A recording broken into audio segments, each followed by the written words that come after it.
one of the things we're trying to do here is to create an experience that goes a little sort of above what you have seen in normal games. We're trying to create not an experience that's just action-oriented. We're not trying to create an experience that's just adventure-oriented, but we're trying to create an experience that is almost emotionally oriented. My name is Troels Formand. I am the composer of Tomb Raider Legend.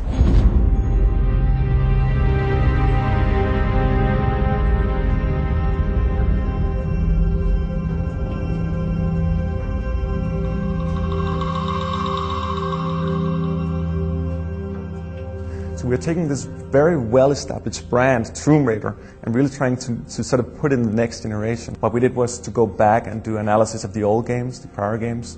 There are 6 Tomb Raider games that we went really deep into. And we're trying to understand what they did right and what they did wrong. One of the things we did when we went back and analyzed the old games was actually to look at the storyline of Lara. What we're trying to do in this game, without revealing too many details, is trying to go back in her past and try to understand how she became who she is. I think one of the sort of common problems in games is normally you talk about the story and you have a very sort of slim storyline that just goes through. But in this one, we took a step deeper and tried to recreate an emotional experience.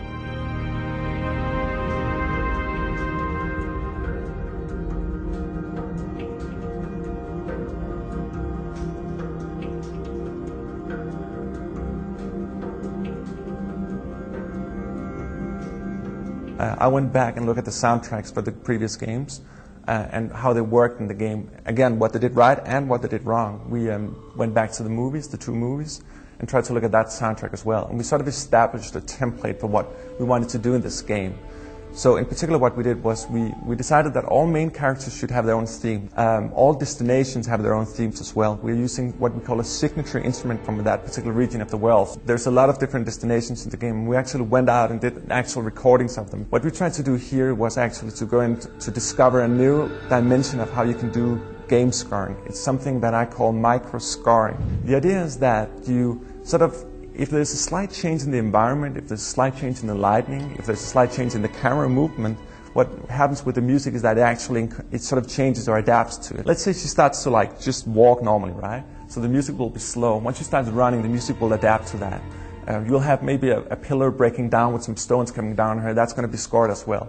So the idea of micro scoring is to take all the different small aspects in the game and compose for them actually. So we need to micro score all the different things here in this environment and actually make a full musical experience out of it.